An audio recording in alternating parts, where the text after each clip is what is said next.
un pays de la Gadou. Jipoum Rémi Ngono, un fervent supporter de Samuel Eto'o. Là aujourd'hui, il commence à se poser des questions.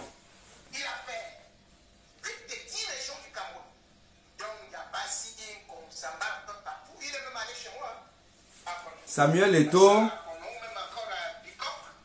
que certaines personnes, dont certains influenceurs,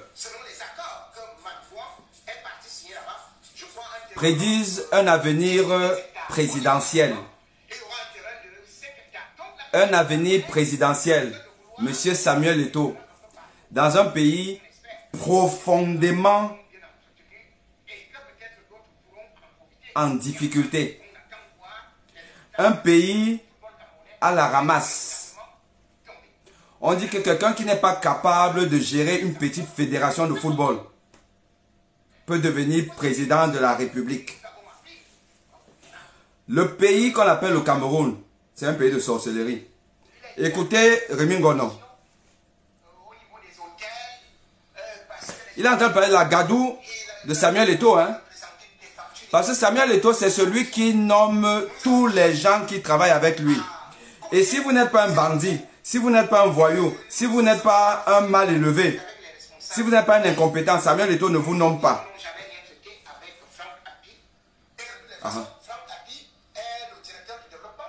Franck Capi. Franck Capi.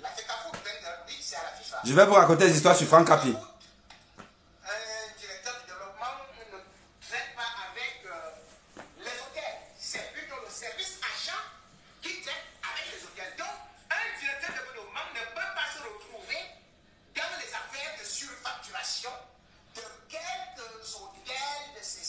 Directeur de développement Franck Capi.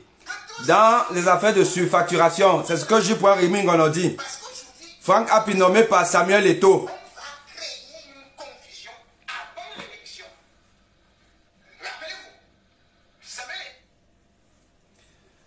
J'arrête d'abord avec ça. J'arrête avec les histoires de Samuel Eto'o parce que ce n'est pas le propos aujourd'hui. Mais c'est tout simplement pour vous dire que le Cameroun est un pays maudit. On a souvent dit Cameroun, pays béni. Non. Nous sommes un pays maudit. Un pays maudit parce que il faut être mauvais, incompétent, roublard pour arriver aux affaires au Cameroun. Et ce, par la bénédiction du peuple camerounais. Un peuple qui n'a pas le discernement nécessaire et qui n'a pas la volonté nécessaire pour avoir le discernement nécessaire pour comprendre ce qui est bon pour lui. Samuel Eto'o, aujourd'hui, pour beaucoup de Camerounais, est capable de diriger le Cameroun, est capable d'être président de la République du Cameroun. J'ai suivi un... il y a un monsieur là, c'est Ahmed Kamer, vous l'appelez comme ça. Je l'ai vu dire qu'on place Samuel Eto'o, Franck Biya, comment on appelle, Cabral Libi. Donc il a pris un peu tous les jeunes là. Bon, jeunes, hein, vous savez qu'au Cameroun, quand vous avez 50 ans, 40 ans, on dit que vous êtes jeune. C'est normal. Puisque nous sommes dirigés par des centenaires. Donc c'est normal qu'on dise qu'à 50 ans, vous êtes jeune, vous êtes trop jeune. Donc il a pris devant les jeunes, il a dit que vous les mettez là. Samuel Eto'o bat à plate couture, président de la République. Si le Cameroun, pays que Ahidjo a laissé prospère, ne peut donc compter que sur les Franck Biya, les Samuel Eto'o, les Cabral Libi, ou je ne sais pas encore trop qui là, pour relever le Cameroun. Mais les gars, on est foutus. On comprend pourquoi Cabral Nandjip est décédé. Et nous allons en parler. Dans un pays sérieux, dites-moi, prenez-moi un pays sérieux, ici, là, dehors, où Samuel Eto'o avait ses états de service. On peut même simplement, même en rêve, imaginer qu'il peut devenir président de la République. Même en rêve. Un monsieur qui n'est pas capable de diriger une fédération de football. La gadoue partout. Ça coule de partout. Les corruptions, on bat les arbitres, les gens ne sont pas payés, les hôtels ne sont pas payés, le championnat ne commence pas. La gadoue partout. Jusqu'à Jean-Paul Akono vient nous dire sur un plateau télé que il devait amener ma femme et moi au Qatar. Mais comme Jean-Paul Akono a dit que l'exclusion d'un gars de là, c'est pas bon. Bam! Et toi, fils le rancunier. On enlève tout. Donc, on n'aurait même pas su que l'argent du contribuable camerounais, aurait servi à amener l'épouse d'un monsieur qui travaille à la fédération. Enfin, je ne sais pas si Jean-Paul Akono travaille à la fédération en tant que tel. Mais son épouse. Imaginez donc le nombre de petites des uns et des autres. Je ne sais pas si Samuel Eto'o a les petites. Mais tous les mecs là, regardez un peu le nombre de petites qui sont allés au Qatar avec l'argent des Camerounais. Mais Samuel Eto'o est incapable de financer le football amateur. Incapable de financer le football amateur. Je suis président d'un club amateur. J'ai joué le championnat départemental d'une CAM l'année dernière.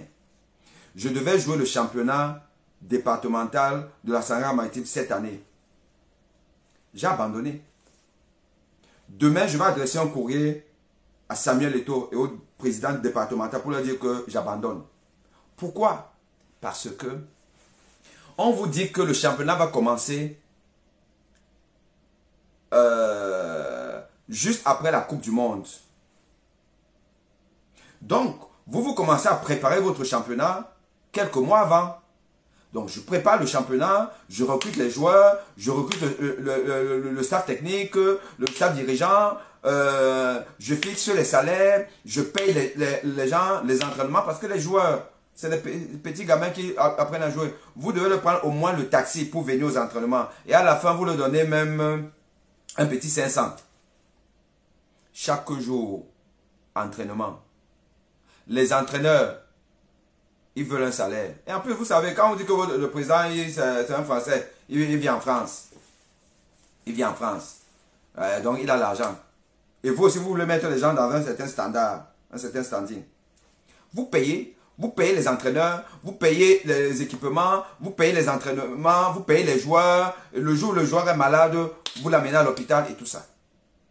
Tout ça, l'argent sort de la poche des bénévoles. Des gens qui estiment qu'il faut aider le football camerounais. Moi, je suis venu comme dirigeant au football camerounais quand Samuel Eto'o est devenu président de la fédération. Avec l'espoir qu'il va redonner sa splendeur au football camerounais.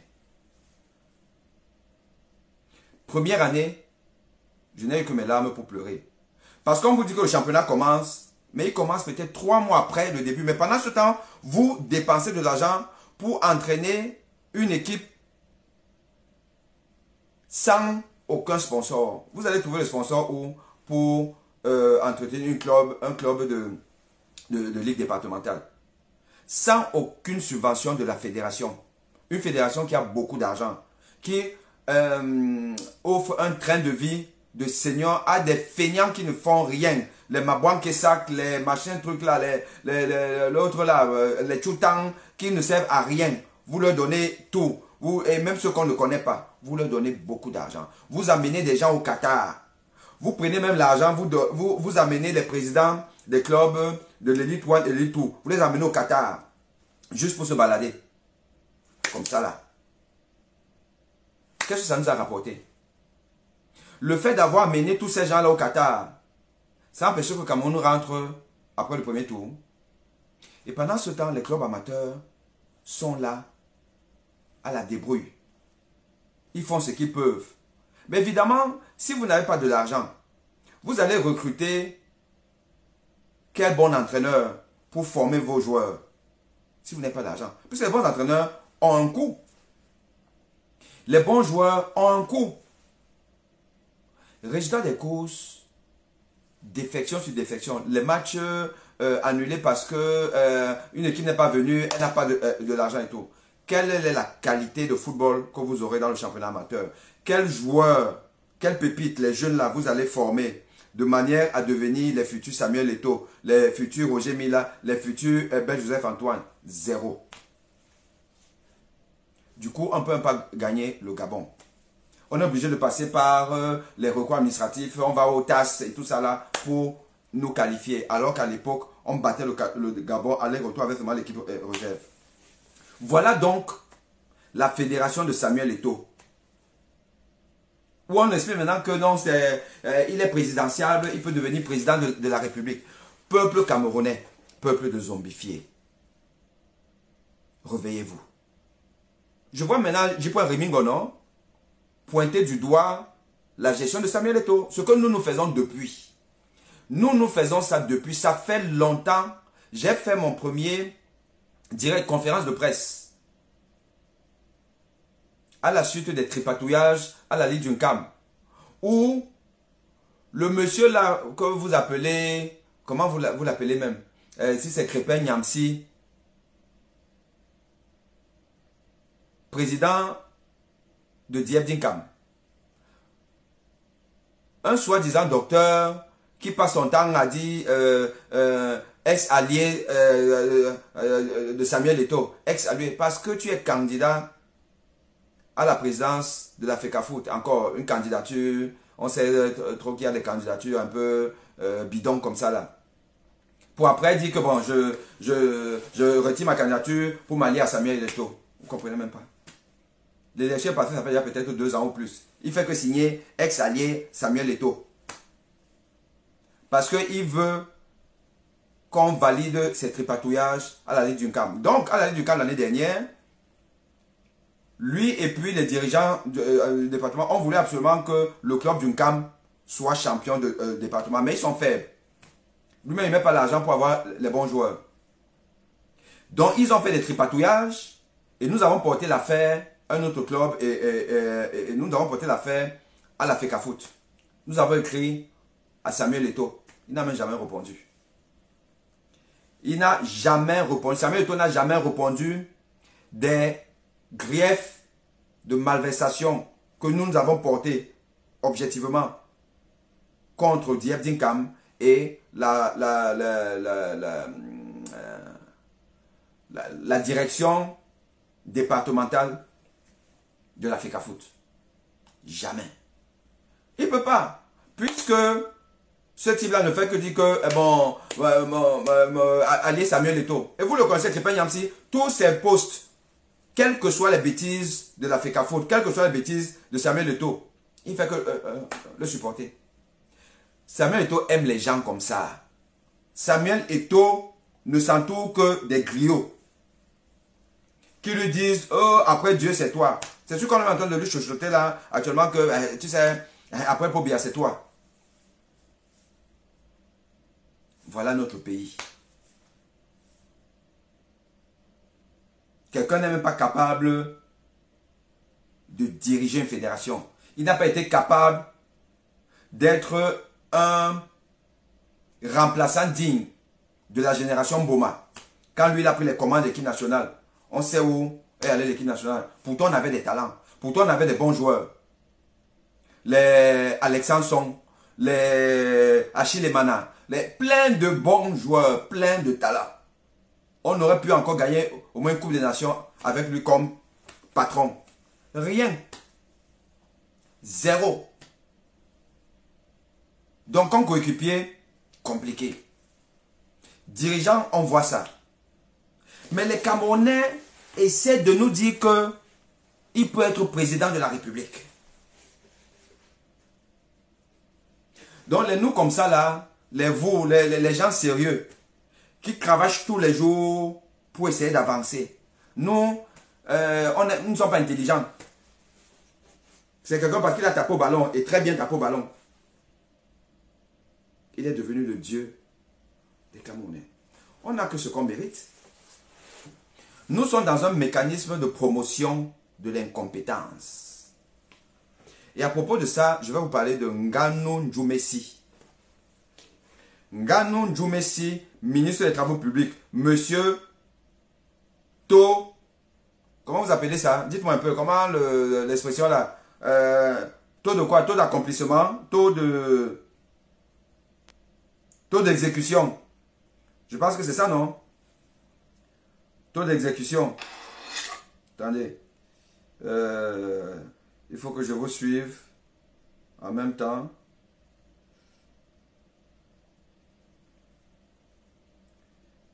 Que je sois avec vous. Ceux qui parlent de taux d'exécution. Non, non, je vais arriver, ne vous inquiétez pas. Moi, je suis un enseignant. J'arrive progressivement vers ce pourquoi je vous ai dit d'être là. Je sais que parmi vous, il y a beaucoup d'inconditionnels, de taux, donc vous êtes déjà énervé là. Mais bon, c'est pas grave. Alors, j'arrive vers ça. J'arrive vers la mort de Kabré Nandjip. Pourquoi il est mort? Quel est le mécanisme de sa mort? J'arrive vers ça. Ne vous inquiétez pas. Alors, je vous disais que Nganou Djoumessi, monsieur taux d'exécution,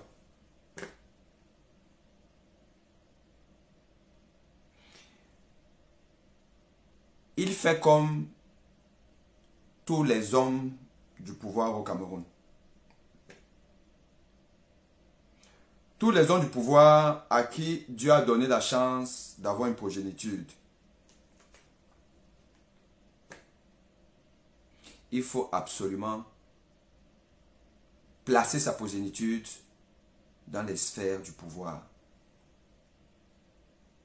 Monsieur Paul Biya n'est pas le seul à vouloir placer son fils. C'est à la mode. Tous, vous avez vu Mebengo. Son fils est mon sous-préfet de mon village. Et je vous laisse les citer, vous les connaissez tous. Nganou Djoumessi, lui, il est donc venu dans mon domaine de prédilection pour appliquer la consanguinité, le remplacement de soi par soi-même, la prise de pouvoir par son sang. Nganou Djoumessi a une fille qui est cardiologue, jeune cardiologue, sans expérience, recrutée à la fac, qui a gravé les échelons à la vitesse grand V.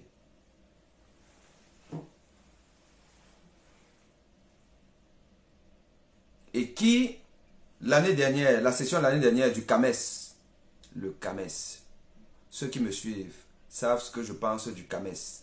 Le CAMES, c'est cette association de toutes les universités africaines et malgaches qui promeut donc les enseignants universitaires d'assistants, maîtres assistants, maîtres de conférences, professeurs titulaires. Chaque année, le CAMES se réunit dans un des pays africains où tous les candidats vont donc là-bas et sont soumis à l'épreuve de l'agrégation. Et avant cette réunion-là, les candidats font le tour de plusieurs pays pour rencontrer ce qu'ils appellent un maître, des gens qui font partie donc de la commission du CAMES, pour qu'ils les évaluent, pour qu'ils s'assurent que bon, voilà, tu maîtrises le sujet, et ainsi de suite. Le problème du CAMES, c'est que l'Africain aime l'esclavagisme. L'Africain aime rendre son subalterne esclave. Et donc, quand ils vont dans leur tournée là, c'est pour plein de choses, mais sauf réellement pour travailler la science. Et chacun y va comme il peut, avec ses moyens. La fille Nganou Djoumessi, donc, toute jeune maître assistant et tout, il faut passer maître de conférence. Elle fait la tournée. elle va rencontrer les patrons qui du Niger, qui du Sénégal, qui du Mali, ou je sais pas trop, qui du Gabon. Mais elle y va avec un parchemin qui est quasi vide. Mais elle veut et elle doit devenir maître de conférence. Donc, c'est le lobbying. Parce qu'il y a des conditions pour passer son agrégation. Il y a essentiellement 3 valences, si je m'en tiens à comment ça se passe en France. Et parmi les valences, il y a les publications. Il faut avoir des publications. Qui dit publication dit leadership scientifique. Cette fille, cette jeune fille, elle n'a pas grand-chose. Pour ne pas dire qu'elle n'a quasiment rien. Donc, pour remplir dans les conditions officiellement, ben, il faut passer par un lobbying. Et puis, vous savez, hein, quand vous êtes ministre des Travaux publics d'un pays comme le Cameroun, ben, c'est pas très compliqué. C'est pas très... J'ai même envie de dire que c'est facile. Donc, voilà comment cette fille, vous partez sur PubMed. PubMed, c'est la plus grande référence bibliographique dans le monde, où quelqu'un qui a fait une publication sérieuse, son nom se retrouve là-bas. Vous mettez le nom de quelqu'un, PubMed, ça vous sort des travaux. Il y a d'autres moteurs de recherche, mais si quelqu'un n'a pas des travaux sérieux référencés sur PubMed, c'est qu'il joue en 2e division, voire en ligue départementale. Donc, je vous envoie donc là-bas. Et vous allez voir. Mais il se trouve qu'elle est devenue professeure, je sais pas qu'elle s'appelle Nganou, aussi Ndjoumessi et tout. C'est ma collègue, hein. Moi, je ne suis pas dans la médisance. Je parle des choses objectives qu'on peut vérifier. Personne ne peut m'attaquer pour diffamation. Et une fois que vous êtes professeur au Cameroun, vous savez que vous guettez déjà les postes de responsabilité, de machin truc. Et il se trouve donc que cette jeune fille, jeune cardiologue, qui ne sait même pas comment faire la recherche, qui je ne sais pas si elle a déjà écrit un article sérieux, est devenue la patronne de la cardiologie camerounaise. La patronne universitaire de la cardiologie camerounaise, c'est la fille Nganou Ndjoumessi, nommée de manière bizarre par la faculté de médecine de Yaoundé. Parce qu'elle est responsable pédagogique de la cardiologie de la première université du Cameroun, la faculté de médecine de Yaoundé. C'est elle. Vous savez ce que ça veut dire? Vous connaissez les conséquences de ça? C'est elle qui a remplacé le professeur Samuel Kingé,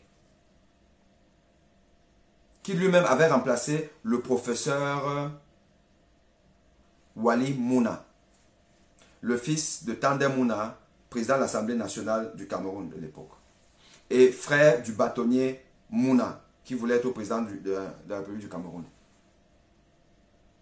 C'est elle. Donc, après l'imposant Wali Mouna, il y a eu le distrait,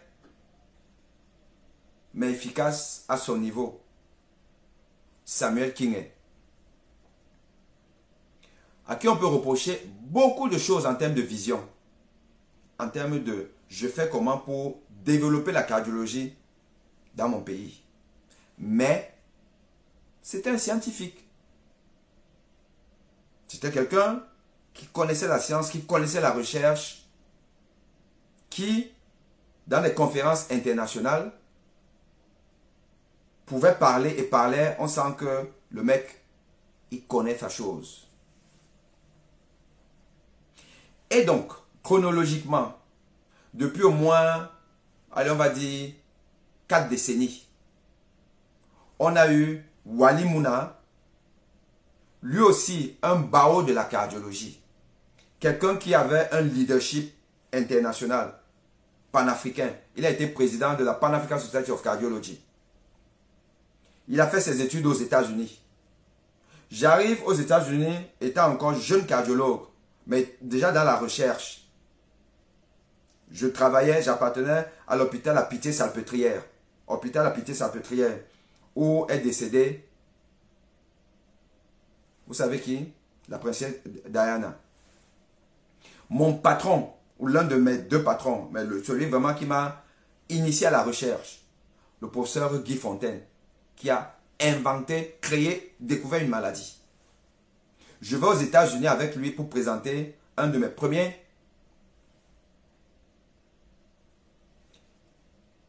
travaux de recherche acceptés pour communication aux États-Unis. Entre 2 communications, je rencontre des patrons de l'American Heart Association, l'association américaine de cardiologie, dirigée à l'époque par un noir. Et je le rencontre avec 2 autres blacks, mais américains. Et on se présente, je dis que je suis camerounais, je viens du Cameroun. Ah, do you know Walid Mouna? Je dis, ouais, Walid Mouna. Donc, connu par les patrons américains. Un homme intelligent. Mais lui aussi, par rapport à la vision, comment développer la cardiologie au Cameroun, ce fut un échec.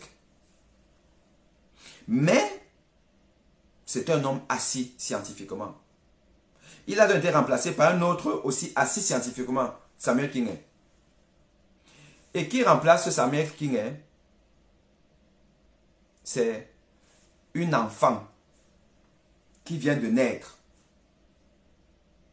Qu'on est venu, on a pris, on a traversé les aînés qui sont là depuis, qui ont une assise. On est venu, on lui a donné la chaire de cardiologie. Donc, le recteur de l'université de Yaoundé, Maurice Sosso, un autre cas, cet oncle à moi, avec son doyen, ont accédé aux exigences des hommes politiques des Toudi. Que place-nous l'enfant là. Et donc, la cardiologie camerounaise, qui est à la traîne, qui est à la ramasse par rapport à des pays qui sont quand même comparables en termes de PIB, tout ça, le Sénégal, la Côte d'Ivoire et d'autres pays. Il y en a même qui sont en train de monter. L'avenir du Cameroun, donc votre avenir en termes de médecine cardiologique, est entre les mains d'une jeune que, même simplement dans les congrès moyens africains là, genre, ils étaient dernièrement en Côte d'Ivoire. On ne la connaît même pas. Elle va raser les murs. Je ne vous parle même pas encore d'aller au Maghreb ou en Afrique du Sud. Là-bas même, ce sera encore seulement la sorcellerie. Je vous parle alors de l'Europe. Comme prochainement, là, on sera au Congrès européen de cardiologie à Amsterdam, fin août. Là-bas, c'est un rasage de mur, non name. Mais c'est la patronne de la cardiologie camerounaise. C'est elle qui doit donc définir les politiques pour développer la cardiologie pour qu'on vous soigne mieux. La fille de Nganou Doumessi.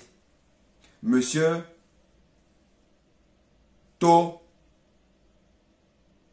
c'est de remplissage ou de... Parce que vos termes même villageois du Cameroun là, moi je ne connais même pas ça. Taux de réalisation. Donc on n'a pas encore fini avec les travaux publics. On est déjà à la santé avec la fille Nganou Doumessi. Forcément, vous comprenez que elle est dans le chemin pour devenir même ministre de la Santé.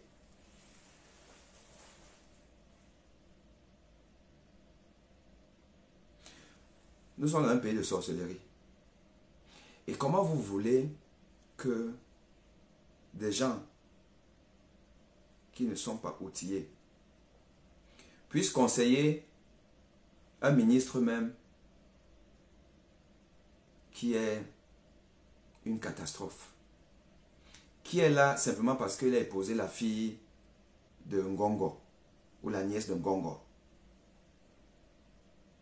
Un incompétent doublé de méchanceté. Parce que quand vous dites zéro bébé, alors qu'on sait qu'il y a eu bébé, c'est que c'est grave. Vous voyez donc les gens, vous avez conseillé qui? Quelle politique de santé on aura? Et on vient donc sur Cabrel Nanjip pour vous expliquer. Un pays qui ne met pas en place une politique sanitaire pour éduquer les peuples, pour éduquer le peuple, pour imposer un certain nombre d'acquis de connaissances pour toute la population. On vous dit que quand vous trouvez un accidenté dans telle ou telle position, voici ce que vous devez faire, voici ce que vous ne devez pas faire. Le secourisme, ça devait être partie prenante de notre éducation, de notre formation. Dans un pays où on ne sait pas ce qu'on appelle hélicoptère médicalisé. Dites-moi, peut-être que moi je ne sais pas. Quand on m'a dit que je ne suis pas camerounais, peut-être qu'il y a les hélicoptères médicalisés au Cameroun. Dites-moi. Parce que dans un pays où il n'y a pas les ambulances, où les routes sont accidentogènes, donc partir d'un coin à un autre, c'est compliqué. Vous allez mourir en cours de route. Hélicoptère. Imaginez si le Cameroun avait un hélicoptère médicalisé. Ces gens-là lancent l'appel. Tant on a quelqu'un, une victime, emploie qui? Un des chouchous des Camerounais. Ce monsieur-là, sympathique, humble, d'une humilité déconcertante. On dit que, oh, tu fais partie des influenceurs qui, voilà, n'ont pas parlé de Martinez Zogo et machin, tout là. Il demande des excuses à J.P. Rimingono. Avec l'autre longueur, ça tire de partout là. Il finit par dire, grand frère, excuse-moi. Combien de Camerounais font ça? Donc, tant hélicoptère, ça décolle de Yaoundé. Et d'ailleurs, compte tenu de ce que c'est l'axe de la mort, on devait avoir des postes de secours dans des points stratégiques. Avec un hélicoptère qui est posé là, prêt à démarrer 24/24. Quand je serai président de la République du Cameroun, c'est ce que je vais faire. Vous déposez la tente. Dès qu'on a appelé, l'hélicoptère décolle. En 10 minutes, l'hélicoptère est sur place. L'hélicoptère médicalisé est sur place. Ce n'est pas la sorcellerie.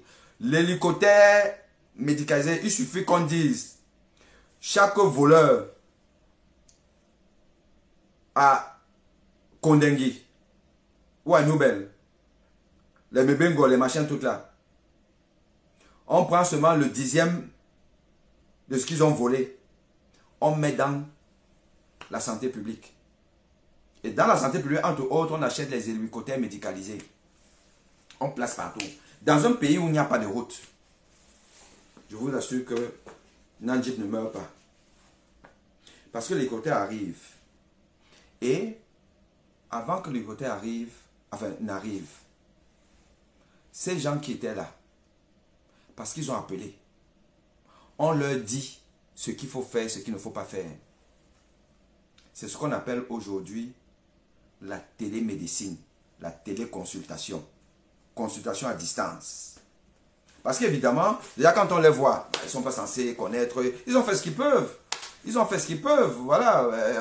Il faut même les féliciter. Quelque part, dire qu'ils ont fait ce qu'ils peuvent. Vous avez vu un là, on a dit, mais maintenant là à l'hôpital, ils ont mis le réflexe de ça, les pauvres. Mais, si on avait mis des postes de secours dans des endroits clés. Pouma, Edea, Ezeka, ou je ne sais pas, Bomiebel, des trucs comme ça. Avec une campagne où on dit à tout le monde que s'il y a un accident sur la route là, voici le numéro de téléphone qu'il faut appeler. Manaouda Malachi. Monsieur Zéro Bébé. Dès que tu deviens président de la République du Cameroun, je te fous en prison.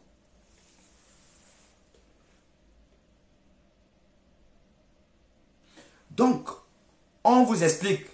Non, non, non, non. Ne le touchez pas. Ne le sortez pas de la voiture. Parce qu'on ne fait pas ça. Assurez-vous, est-ce que le sang coule quelque part? On regarde là. On voit qu'il n'y a pas de sang et tout. Laissez-le, si vous pouvez, parce que les sièges peuvent se rabattre. Vous rabattez le siège. Vous laissez en position. Vous ne le sortez surtout pas.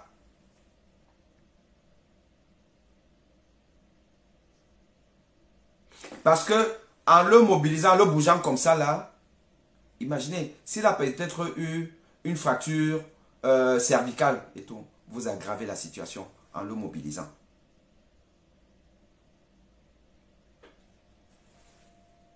On vous explique ça. Et voilà. Est-ce qu'il respire? Touchez un peu le pouls. Est-ce que on guide les gens.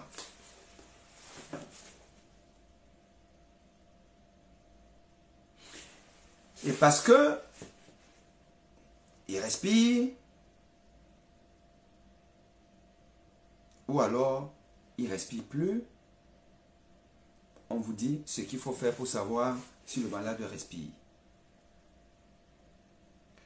Si vous mettez votre paume de main là, au niveau du nez, vous pouvez sentir un petit souffle. Ou vous observez, vous mettez même votre main sur son ventre. Vous voyez si votre main fait légèrement ce mouvement-ci. Alors, est-ce que la personne est consciente ou inconsciente? Vous l'avez appelé, vous l'avez pincé, là, vous avez piqué. Est-ce qu'il fait la grimace? S'il ne fait pas la grimace, vous l'avez appelé, il n'a pas répondu. Il est inconscient.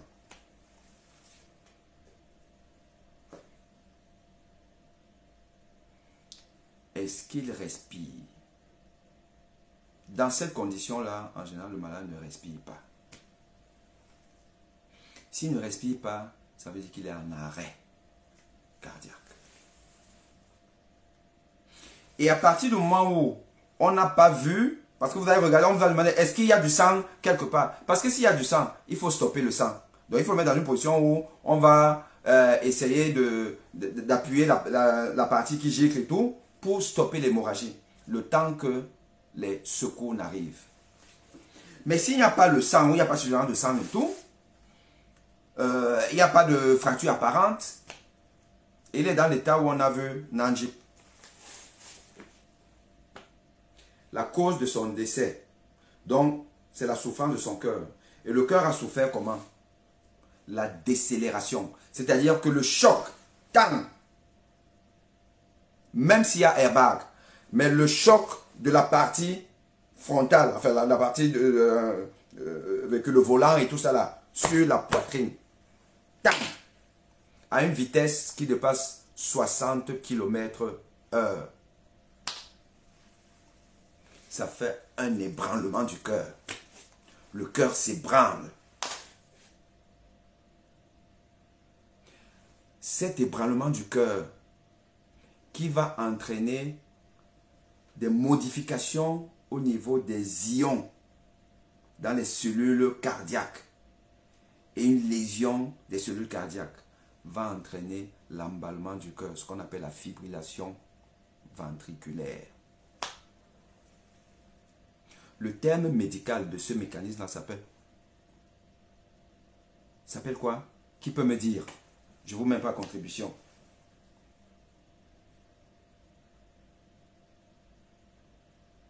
Commotio cordis. le commotio cordis, la commotion du cœur, l'ébranlement du cœur, va être à l'origine de l'emballement du cœur, fibrillation ventriculaire. Le cœur, au lieu parce que le cœur fait ça normalement.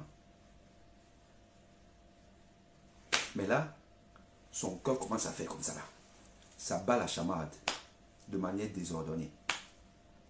Et donc, comme le cœur doit faire ça pour éjecter le sang dans tout l'organisme et nourrir le cerveau, nourrir l'estomac, les reins, tout le corps, le cœur, la fonction pompe. C'est ça. Mais cette contraction anarchique n'est pas efficace.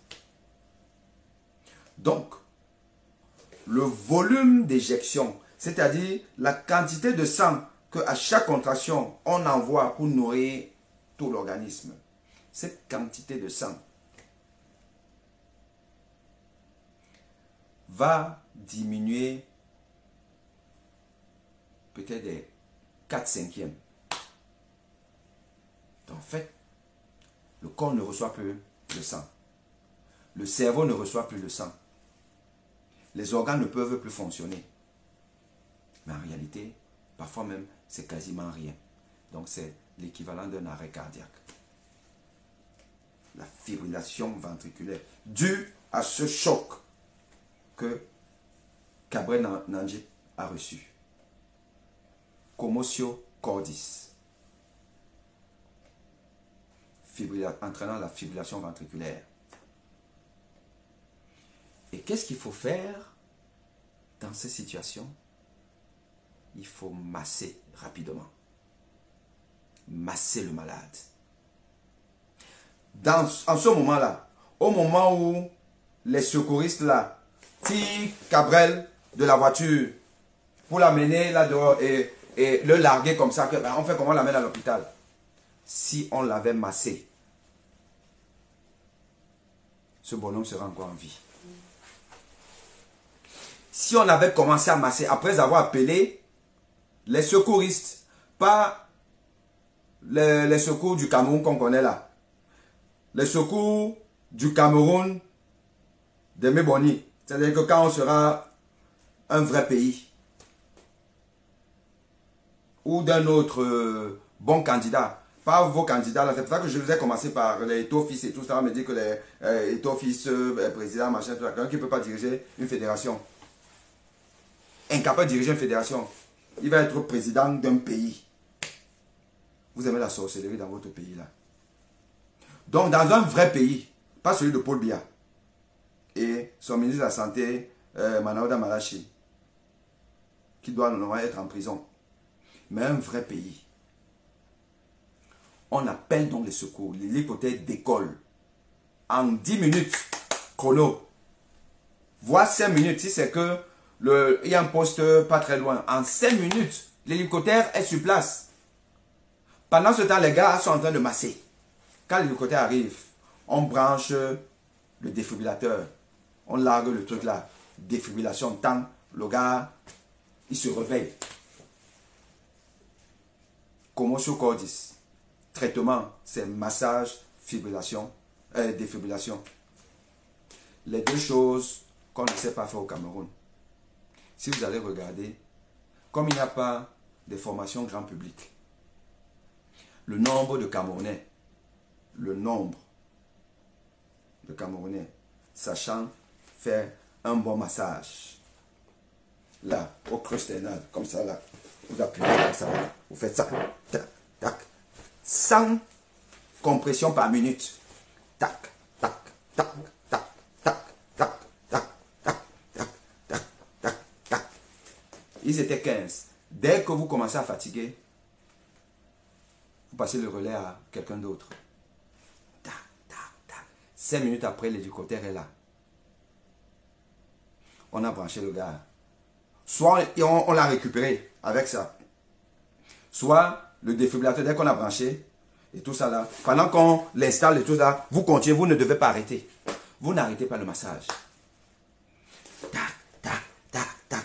Pendant que les autres, on le branche là, on met les patchs là, on branche le défibrillateur. Vous arrêtez quelques secondes parce que le défibrillateur automatique va reconnaître est-ce qu'il est en fibrillation, est-ce qu'il a récupéré le rythme sinusal normal ou est-ce qu'il est en asystolie.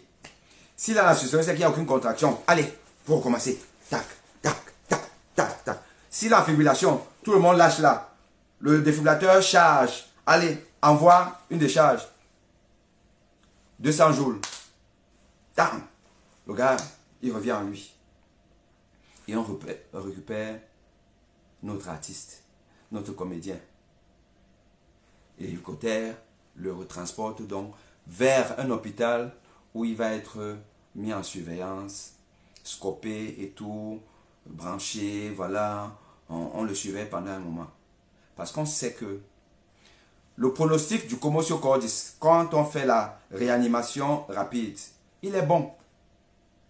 Parce que c'est pendant l'ébranlement là, comme je vous l'ai dit tout à l'heure, qu'il y a tout ce désordre physico-chimique qui va donc entraîner la fibrillation. Et dès que la fibrillation est partie, elle s'entretient. Mais quand on a cassé le cercle vicieux par massage et puis défibrillation, on a stabilisé le malade. Bon pronostic.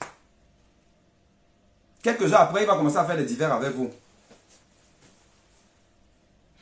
Chers Camerounais, moi je vous ai toujours dit que vous là, qui pensez que nous sommes les fous, que nous dérangeons, nous vous dérangeons, vous voulez voir vos enfants mourir, grandir, vous n'allez pas voir vos enfants grandir.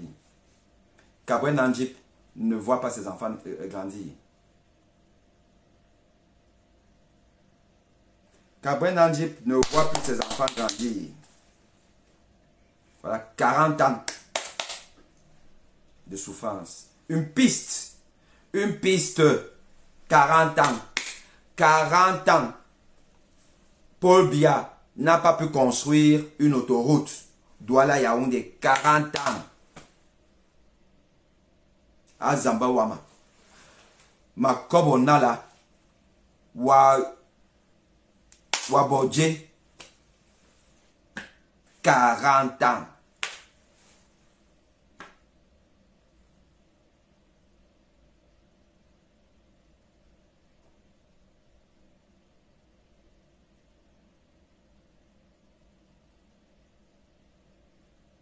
On amène Nandjip. On nous a dit ça à l'hôpital de Déa, ou je ne sais pas trop où. Quand moi je vous dis qu'il n'y a pas les hôpitaux au Cameroun, vous me dites que oh, c'est monté, c'est descendu, toi là tu déranges et tout ça là. Je vous dis encore que quelqu'un est sérieusement malade au Cameroun. Il meurt. Il meurt. Allez à cet hôpital de Déa. Allez dans les autres hôpitaux.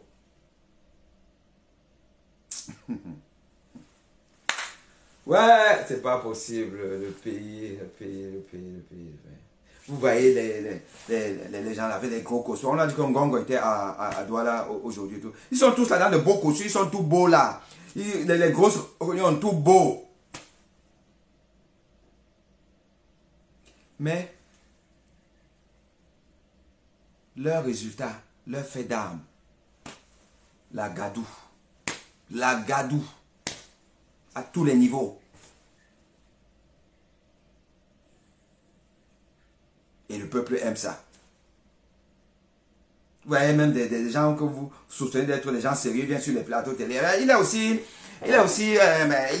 Camerounais comme tous les autres Camerounais. Il est Camerounais, non? Il a le droit de peuple de villageois. Droit de quoi? Si Franck Biya ne s'appelait pas Franck Biya, quelqu'un pouvait même seulement imaginer qu'il peut devenir président.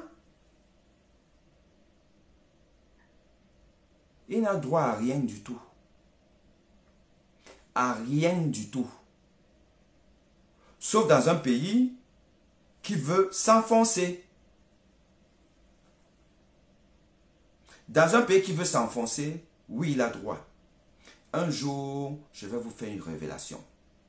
Mais retenez une chose que je vous dis aujourd'hui. les gens sur qui vous comptez,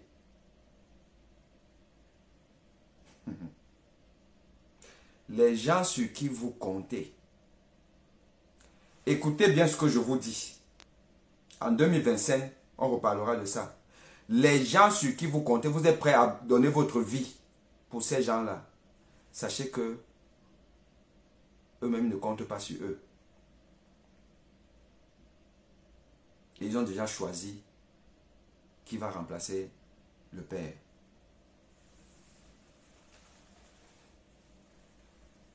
Je m'appelle Aimé Boni. Je suis au courant de beaucoup de choses. Je parle avec beaucoup de gens.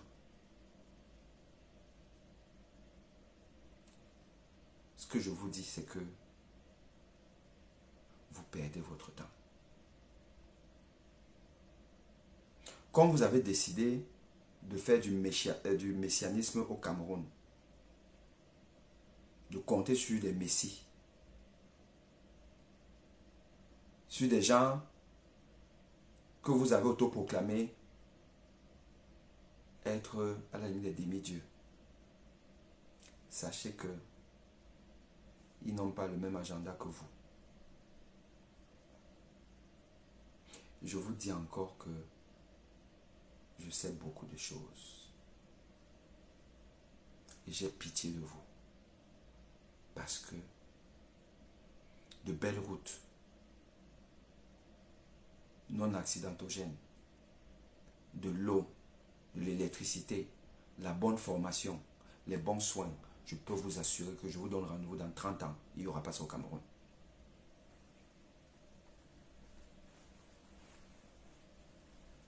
Il n'y aura pas ça au Cameroun.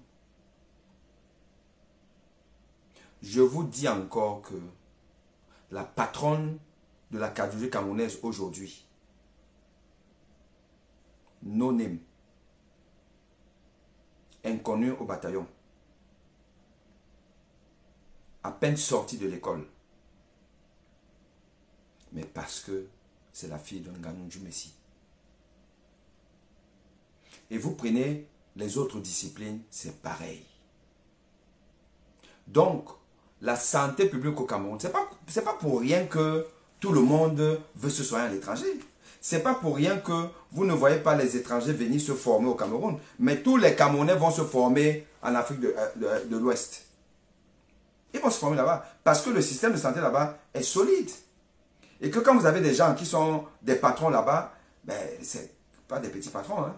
C'est des gens quand même qui... voilà. Demandez à beaucoup des étudiants camerounais, les jeunes médecins qui partent faire leur spécialité, qui au Sénégal, en Côte d'Ivoire et tout. Ils vont vous dire qu'il n'y a pas photo entre les patrons de là-bas et les patrons du Cameroun. Puisque les patrons du Cameroun, vous savez comment est-ce qu'on les nomme? Famendongo, le fabricant des sachants camerounais. C'est lui qui est assis là pour décider comment toi tu vas être professeur, toi tu vas être professeur. Donc, si tu ne fais pas la talakou, tu n'es pas dedans. Et vous voulez avoir un système de santé solide? Impossible. Impossible. Impossible. Gabriel Nandjip est décédé d'un commotion cordis. Aujourd'hui, dans un système de santé solide, on ne meurt pas de ça.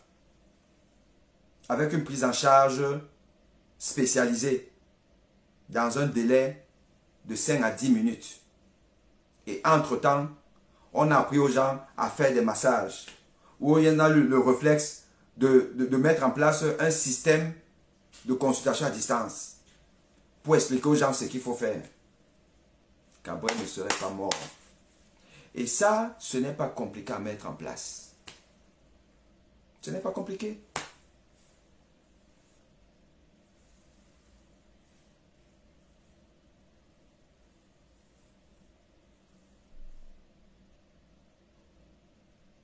Non. Pas commotion cérébrale. Gabriel Nandjip n'est pas mort de commotion cérébrale. Sur les images qu'on voit, là, sur les images qu'on voit, la probabilité est que ce soit une commotion cardiaque.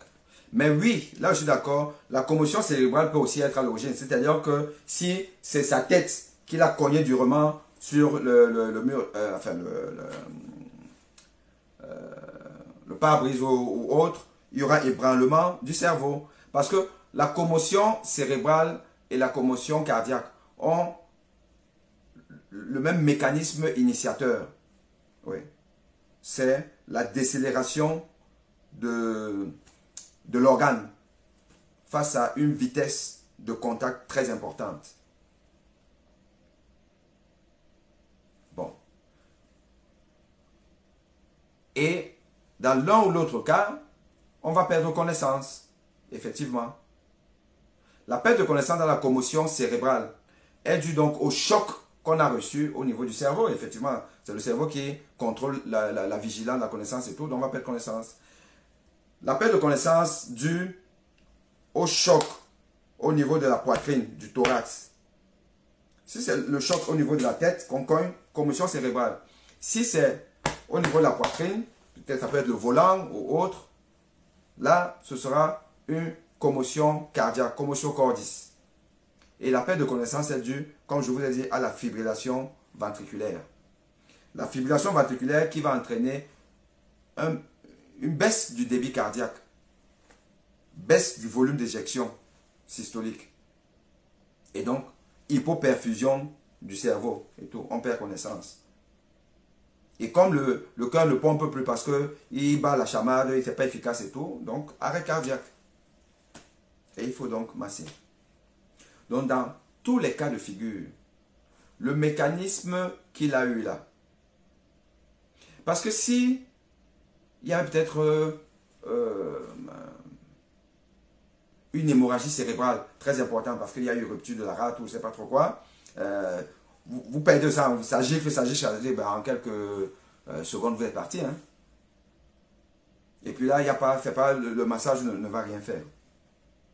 Mais en cas de commotion cardiaque, c'est le massage. Mais dans tous les cas de figure, ce qu'il faut retenir quand même ici, là, un système de santé qui est bien organisé,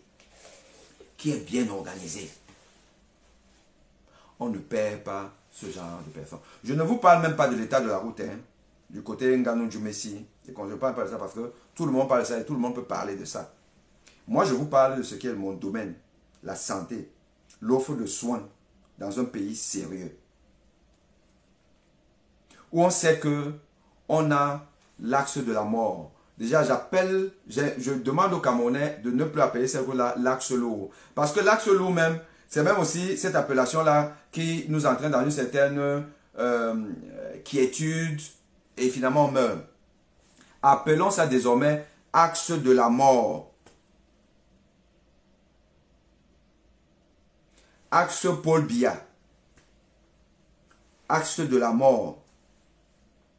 Parce que au moins, quand tu prends ta voiture le matin et que tu vas là, tu sais que tu es en train d'aller vers la mort. Tu sais déjà ça.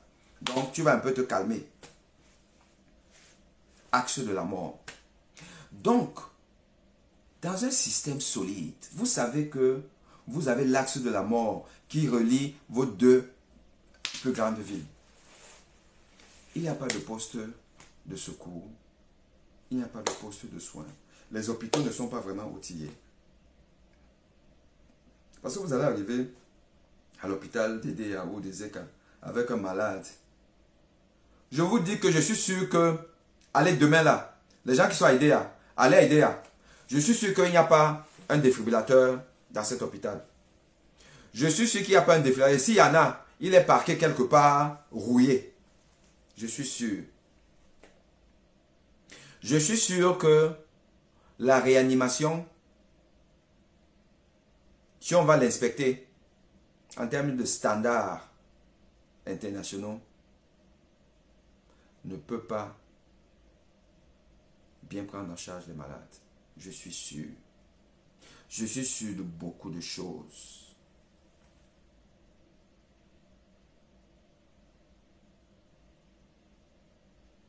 Mais beaucoup d'entre nous connaissent l'Europe. ont été formés en Europe. Quand on rentre là-bas, c'est la sorcellerie. Donc, les gars, je ne sais pas s'il y a quelques questions à répondre, mais je pense que non. Je vous ai fait ça. Ce que vous devez retenir, c'est que si vous avez affaire, enfin, si vous êtes témoin d'un accident de la voie publique avec beaucoup de dégâts, évitez de bouger le malade. Assurez-vous que ces voies aériennes sont libres. Donc vous allez le déboutonner, machin, truc et tout ça. Vous essayez de l'appeler. Est-ce qu'il réagit? Est-ce qu'il ne réagit pas? Est-ce qu'il respire? Est-ce qu'il ne respire pas? Est-ce que il saigne? Parce que imaginons qu'il y a peut-être... Il saigne du cou. Là, vous allez faire une compression là pour arrêter le saignement, des trucs comme ça. Mais s'il ne saigne pas, s'il est inconscient, il ne respire pas, il y a arrêt cardiaque. Et vous devez le mettre dans une position, rabattre le siège, par exemple, et tout. Le siège est quand même dur. Et commencer le massage. Après avoir prévenu déjà, vous êtes nombreux, dans les autres vont appeler. Et maintenant, demandez à Paul Biya, Monsieur Paul Biya, d'acheter les hélicoptères. On nous a dit que le ministre qui faisait le Djansang là, qui s'était transformé en femme pour aller au Nigeria. On dit qu'il a volé beaucoup de milliards, mais il a remis seulement 1 milliard. Vous savez où sont passés les autres milliards? J'ai rencontré ce monsieur il y a quelques mois au Palace Trianon à Versailles. Une association française, des Africains de France et tout ça là, nous avions réunion dans ce Palace Trianon à Versailles. On a fini notre conférence et tout. D'ailleurs, à l'occasion de cette conférence-là, où on avait en ligne beaucoup d'étudiants de part et d'autre. Un étudiant ivoirien nous expliquait que les conditions de formation là-bas aussi, les étudiants, ils font des gardes, ils n'ont pas de commodités pour... Bon, l'Afrique c'est compliqué. Et dans un autre séminaire, un autre Ivoirien nous avait dit que l'absentéisme, il y en a aussi en Côte d'Ivoire. Et je vous ai dit que mon collègue algérien a parlé aussi du même phénomène en Algérie. Comme vous voulez me tuer là. Comme le doyen de la fac de médecine et puis le recteur Magloire veulent me tuer parce que j'ai dit la vérité. Sachez-le. Donc, il faut savoir que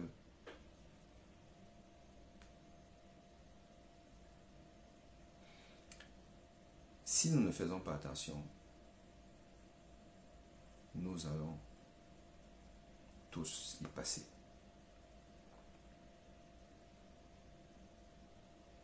Si nous ne faisons pas attention, nous allons tous passer.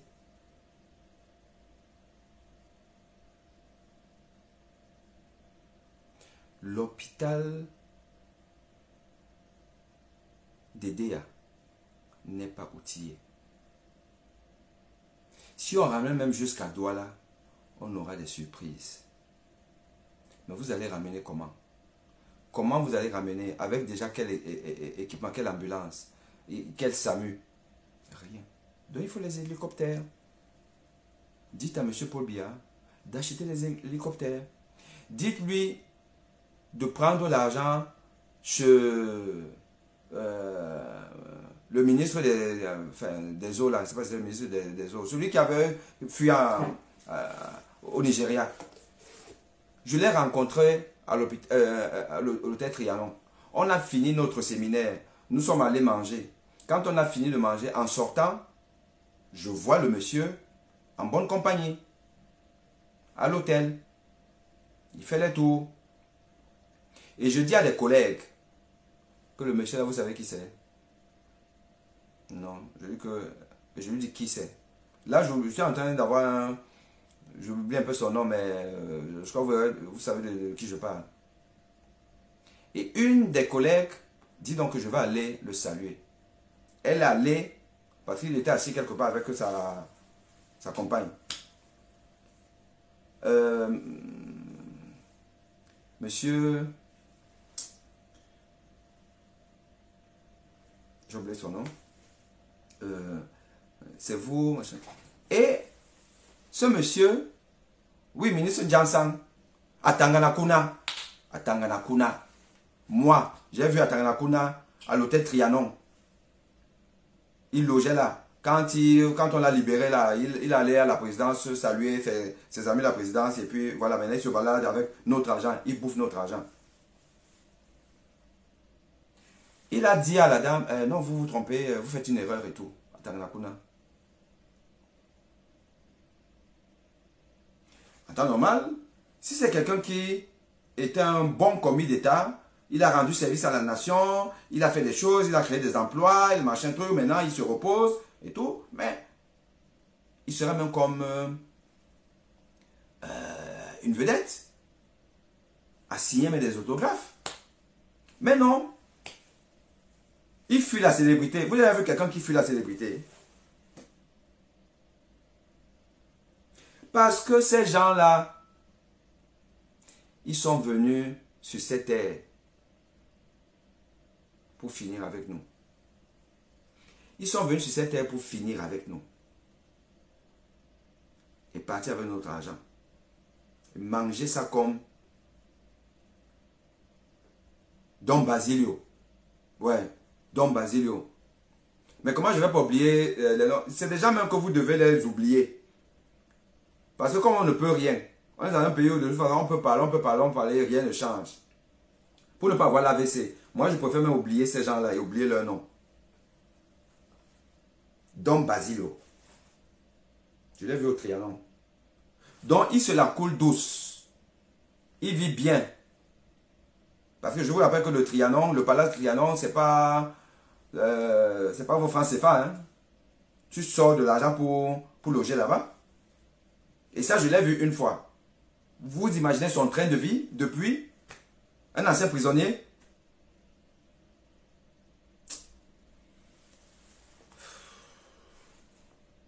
Je vais prendre la nationalité. Je ne sais pas. Je suis en négociation avec quelques pays africains là. Je vais prendre une autre nationalité. Et c'est devant vous, devant la caméra, que je vais déchirer mon passeport camerounais. Je vais déchirer ça. Parce que c'est même pas la peine. Bon, ceci dit, je pense que l'essentiel était médical. Je vous ai expliqué exactement quelle est la prise en charge. Et tout en vous souhaitant une bonne soirée, prions.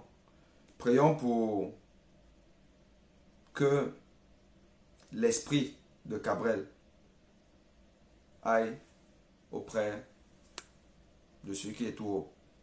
Et aussi parce qu'en arrivant là-bas, il devrait, et je sais qu'il va le faire, dire à l'homme qui est là-haut, pour ceux qui croient, que dis donc, le Père ici. Donc, tu as pensé à tous les pays du monde, tu as oublié le continent. Tu as oublié le continent. Chaque semaine, il y a un drame au Cameroun. Chaque semaine, il y a quelque chose qui nous montre que nous avons touché le fond. Et la semaine d'après, on se rend compte que non, on n'avait pas touché le fond. On est encore en train de s'enfoncer. Ouais, papa, God. You forgot Cameroun. You forgot Cameroun. Naweti. Naweti. Et je sais que papa God va dire que you forgot yourself. You are people that you don't like yourself. Et il aurait eu raison. Il aurait raison parce qu'on est un peuple qui ne veut pas se prendre en main. On a les exemples. Le Sénégal nous parle. Le Sénégal nous parle. Le Burkina nous a parlé. Les Algériens nous ont parlé. Le Sénégal nous parle. On est là. On dit que je veux voir mes enfants grandir. Grandir où? Je vous ai dit ça aujourd'hui dans le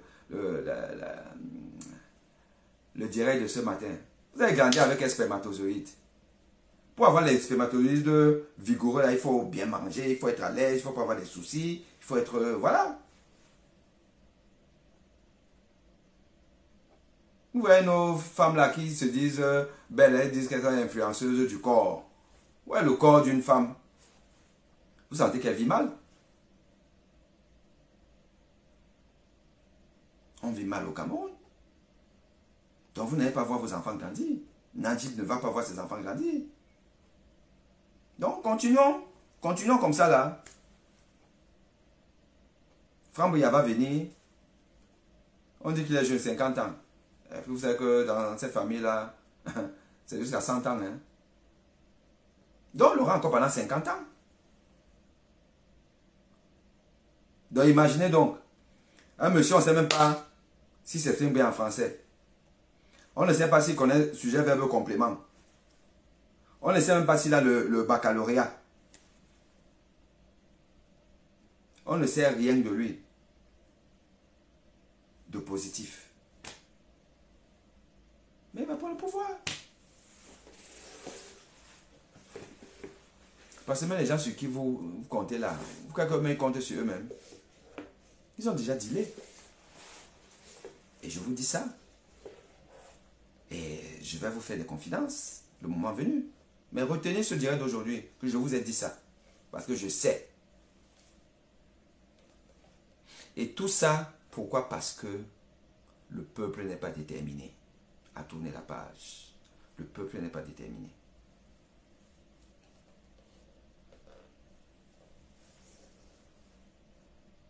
Bon, les choses du Cameroun, si on commence à parler de ça, on va même pas finir. Je n'étais pas dans un direct politique, mais un direct médical, mais ça a débordé sur la politique. I'm so sorry. So, I love you. Have a nice night. Keep safe. Let's pray for Kabwe Nanjib and all other Cameroonians who died because of the misleadership that leads Cameroon. This is a shame.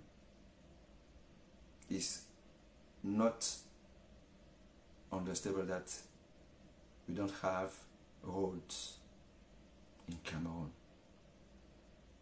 From Douala to west, I went to Chang one day. Oh my God. From Douala to Chang. From Douala to Yaoundé. The two main cities of Cameroon. We don't have roads. Paul Biya is president of Cameroon for 4 decades. He didn't think that he can left Cameroon with normal traffic. This is a shame. This is a shame. Benin is more developed than Cameroon nowadays. Benin is more developed than Cameroon nowadays. Do you understand it? Can you imagine that? I remember that when we are young, we didn't want to go to Benin because Benin was a village. In 19th, Cotonou was maybe like, even Edea was more developed than Cotonou. But today, we can't compare Cotonou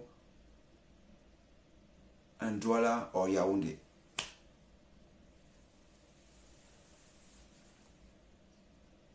I saw in social media pictures of Yaoundé and Douala in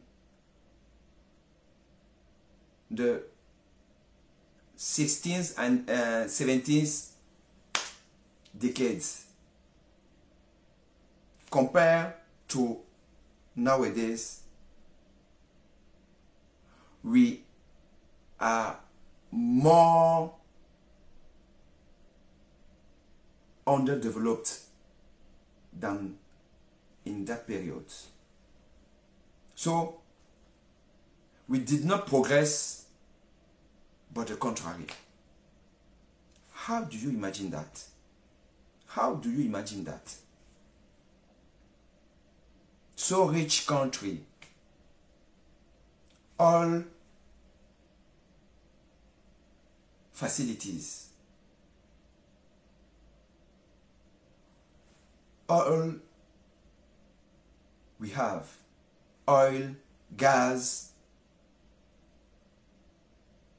agriculture, and other means to be developed, but we are poor, poor, and poor, and poor. No company to go outside the country. How diaspora can develop Cameroon if we are not able to offer Cameroonians the means to come to Cameroon easily and fastly? No way. Have a nice night and see you tomorrow with another discussion regarding our country. Goodbye.